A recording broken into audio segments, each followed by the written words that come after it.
So, TJ, how exactly loud was the car? What?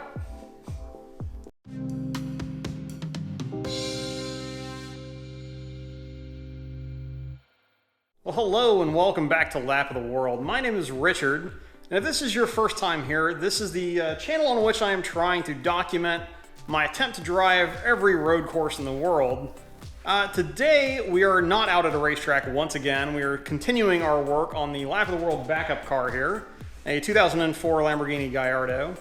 I've enlisted the help of my friend TJ because we need to take the bumper off and do some exhaust work because we need to shut the car up a little bit. Loud. It's loud. What we've done is we have levitated the car, getting it all the way up in the air here on jack stands, which for a Gallardo, the NSX, it is a super simple operation. There's a central jack point on the side of the car. You just jack it up and stick a jack stand at the front and rear jack points. Job done. This car, apparently, if you try and do that, you're either going to punch a hole through the floor with a jack if you try and jack it up from the middle, like the side of the middle of the car, because it's just floor pan. Or you're going to crack the windshield if you jack it up unevenly one side at a time. So apparently the trick is to put a jack under the rear center cross member, jack that up, and then go to either side of the front with two different jacks and jack the front up evenly before deploying your jack stands. So I'll get to the specific jack point locations because apparently that is a thing that is difficult to find information on the internet. It took me more than 5 minutes of Googling, and I'm usually pretty good at that. Anyhow, though, so just for to give you a more objective comparison of how loud this car is relative to some other stuff that you may have heard.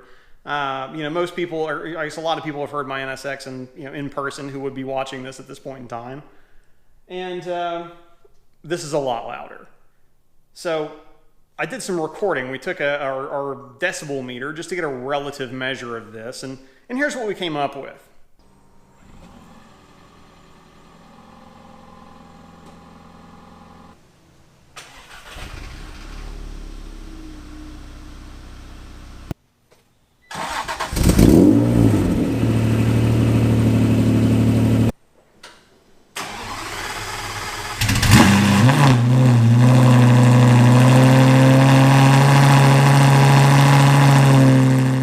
As you look at the relative data here, it's worth a reminder that the decibel scale is exponential, not linear. So the Lamborghini is far more than just twice as loud as a Prius. It's really more like the square of that noise level. In fact, if you watch the meter on the recordings, just the pre-fire cranking rotations on that V10 are louder than the running Toyota. So yeah, as you can see, it's pretty much a situation of you twist the key and a bomb goes off behind you. Now, that's fine. It's a Lamborghini. You're not trying to sneak up on anybody with it in the first place, but I like to be a conscientious neighbor, and because I do intend to track and autocross the car in the future, I understand that I will easily fall afoul of almost any kind of sound policy that's in place at whichever venue that happens to be hosting the event. I know that local tracks like Atlanta Motorsports Park has a sound limitation. Even Road Atlanta on certain days of the weekend, I think Sunday mornings, have sound limitations.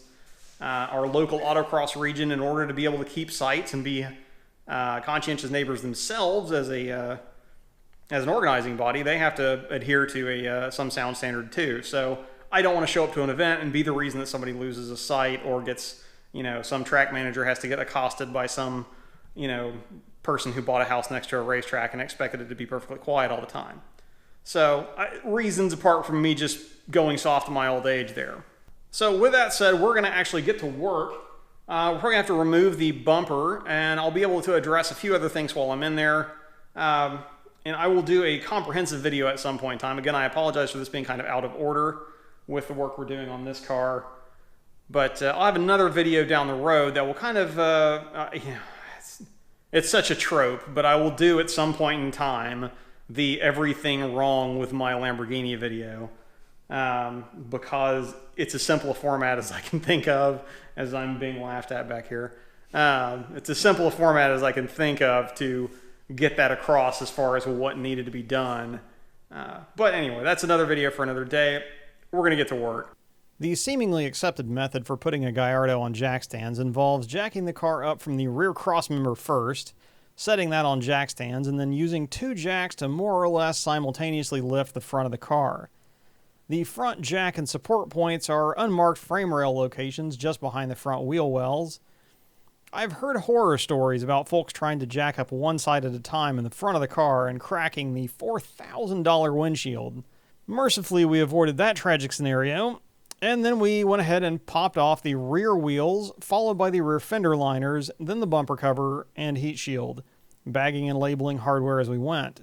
With all of that out of the way, it was time to tackle the V-band clamps holding the not a muffler and the Velocity AP test pipes to each other and to the headers. After spraying several with PB Blaster expecting a fight, we discovered that the fasteners weren't actually stuck at all. Both of us, now liking this car even more already, proceeded to then strip the exhaust all the way back to the collectors before calling it an evening. Right, so it's the following day, and that's where we ended up last night. That was about 3.5 hours of what I would call socially working, also being careful and making sure we got all the fasteners off before trying to pry anything away from the car, so as not to, break plastic clips or lose fasteners or anything like that. Something we could tell had been done previously on the car. I think one of the taillights is being held on by hopes and dreams at this point in time, and maybe a zip tie if it's lucky. But apart from that kind of shenanigans, which is, I guess, fairly typical for any car that's that's been fiddled with at all, we didn't find any major damage, and it didn't uncover any really serious gremlins. I would, whoever did the muffler and exhaust delete on this car, I'll give you like a 4 out of 10. Whoever reinstalled that tail light, you get a 2 out of 10. And, I'd probably owe you a swift kick in the junk.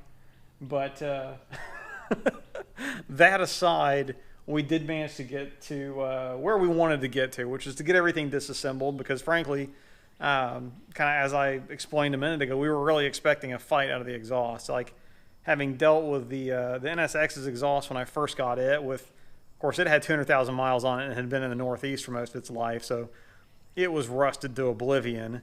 And that was just so much quality time with a grinder under a car, I couldn't tell you. But this one was nowhere near that bad. In fact, this is probably the easiest exhaust work I may have ever done.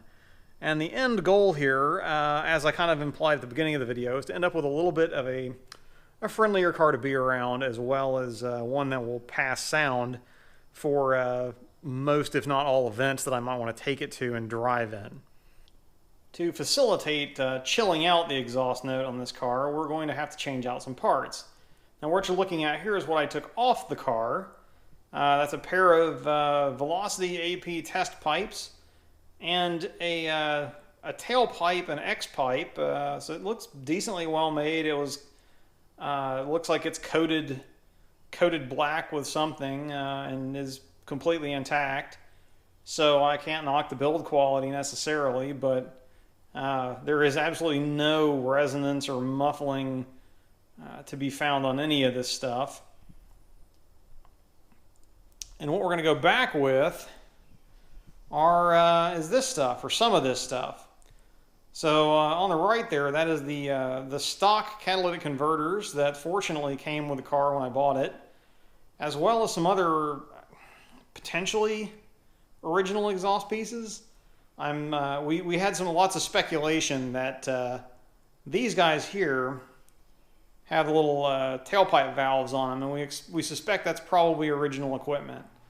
The two intermediate pipes here, I'm not so sure about, but the end of the story is we're putting the cats back on at the very least, and then my goal would be to try and find some kind of tailpipe setup with a little bit, with some muffling to it, similar to what I've done on the NSX.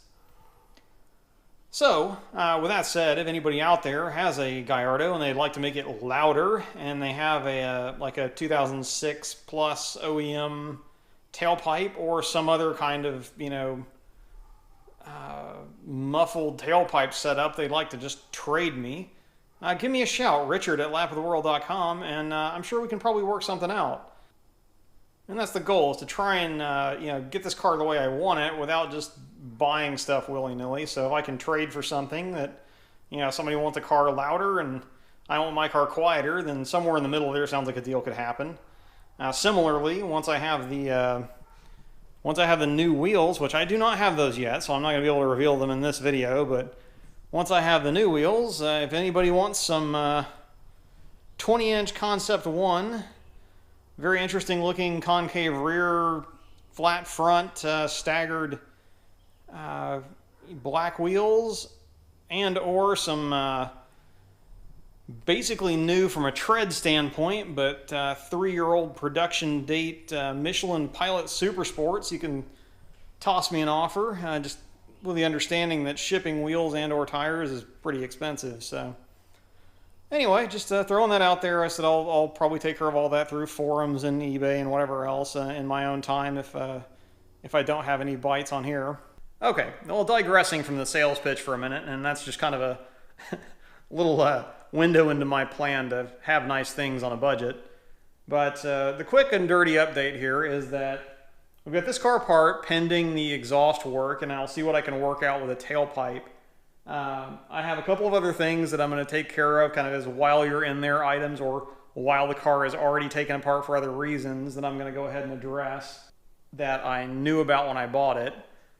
And it's just dumb stuff. I actually have most of the parts to do all of what needs to be done already. It's just an issue of doing the work. Now, that's not to say that I'm neglecting the NSX. I actually have a couple of things in the works there.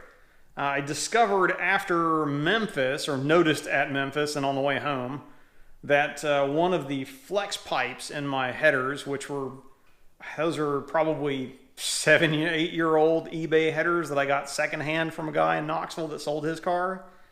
The flex joints on one of them had failed, and so it wasn't giving me the typical like tick tick tick tick tick tick tick exhaust leak noise, but definitely under any sort of enthusiastic throttle application there was a sucking sound that shouldn't have been there. So I have the car. I'm going to be dropping it off with a shop here locally on Monday, which I guess, whatever, this coming Monday, a few days from now anyway. To get that taken care of, just going to have new flex sections welded in. There's no reason to, throw the baby out with the bathwater. The rest of the header setup is fine, but just the flex pipes were, had finally flexed their last. Then I also have, for that car, I have something else in store that's a little bit of a surprise. I'll disclose that as I go along, but anyway, it's kind of making it a little bit more presentable, going into prime driving season and also ahead of NS Expo. We are already signed up for NS Expo this year. It is in, as a reminder, if you didn't watch the end of our vlog, our epic vlog from last year's trip to California and back, the expo this year is in Washington, D.C., or thereabouts, kind of greater D.C. area, I guess. I'm really looking forward to it. The track event is at Summit Point. They're using Summit Point, Maine for the HPDE this year. And that will be a track that I haven't driven before. I've only driven the Shenandoah circuit at the Summit Point complex. So sometime in the future, I need to sneak find an excuse or a reason to go up and drive the Jefferson circuit, I guess, and we'll complete the trifecta there. But yeah, so the NSX is getting taken care of. I'll have it ready. We actually have an NSX Club event that my wife Liz has been planning coming up in July. And I'll have some more details on that. Otherwise, looking for next track events. I had some lined up, and then some work travel happened, and I uncovered the issue of the headers, and I'm not made of money, so sometimes I have to choose the later versus the now there, just a few 100,000 more of you subscribe to the channel, and I won't have to deal with that anymore. But until that happens, things kind of work at their own pace. But anyhow, so on that note, shameless plug, if you've liked what you're seeing here, and if you want to see me do, or if you want to see me do more track stuff all the time, please click the subscribe button down there. Click the bell, and then you'll get a notification anytime I, take something else apart or break something or check another track off the list, hopefully. But anyhow, I'm going to leave it there for now. I'm Richard. You're watching Lap of the World, and I will see you in the next video, if not at the track.